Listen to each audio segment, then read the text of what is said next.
More than a month has passed since SDSU released a scathing report about the county's COVID-19 hotel program, and now the county is finally responding. Board of Supervisors Chair Nathan Fletcher broke his silence about the review at an unrelated news conference this past week. An iNews source has been following this story. Joining us now with more details, editor Mary Plummer. Thanks for being here, Mary. Good morning. Give us a little background first, why don't you, on the review's findings for people who aren't necessarily caught up with this. So San Diego State, as you mentioned, released this review back in August. The county paid $140,000 to the university to essentially conduct what was an independent audit of the program. They uncovered major problems that confirmed much of our previous investigative reporting on these hotels. Things like security issues, toddlers who were staying in the hotels with their families who were not given enough food to eat, even overdoses and a death by suicide. So really serious issues going on at these hotels. As a reminder, the hotels were set up really as a safety net, as a last resort for people with COVID-19 who live in San Diego County, but didn't have another safe place to go to quarantine. So it was supposed to be a safety net. Unfortunately, for many people staying there, ended up really being a stressful, nightmarish situation. Mary, this was a big contract awarded to the company that's running it. Talk about how much money was involved, and then go ahead and tell us what Supervisor Nathan Fletcher had to say. Yes, so this was a $30 million contract that the county paid out to this what's turned into a problem contractor who's running these hotels. Our reporter, Cody Delaney, caught up with Supervisor Fletcher at an unrelated press conference last week. Fletcher spoke out after several weeks of silence on this issue. His comments are the first from any public official on the topic. Fletcher conceded that improvements are needed. We've got some tape here from his response. Here's what he had to tell us.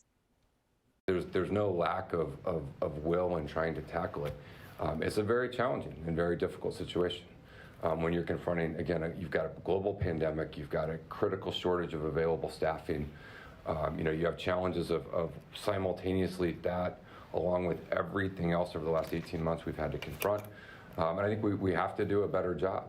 And I acknowledge that, and I admit that, and we are reviewing the results of that report and trying to figure out everything we can possibly implement to do better. So we heard him there, but did he go on to say anything more, like what changes, if any, are being made? Supervisor Fletcher was short on details about the county's plans and what they're going to do to improve services for people who are sheltering at these hotels. When we asked if the county is reconsidering this contract with the problem contractor who's been running these quarantine hotels, Fletcher said they are assessing every legal option, but didn't go into details. And as we talked about, big money at play here, $30 million contract that really has not played out the way that many hoped it would. People hoped this would be a resource for the community, something that would really help. You know, hundreds of people still need the services until the county's contract expires at the end of the year. So what's next? Hundreds of people, as you mentioned, are still living in those hotels. So they're still running under this contract. We've seen no indication that the major problems are being fixed. On one positive note, we have talked to some residents who say that interactions with staff are going a lot better.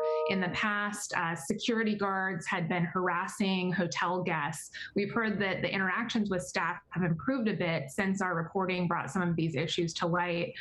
But in terms of what happens with this contract, that's still up in the air. It goes through the end of December. Whether we see a change before then and what direction the county will take after that point is still up in the air at this moment. Well, we always like to end on a good note, so we'll end there. Mary, thanks so much for the update here this morning. Really appreciate it. Thank you.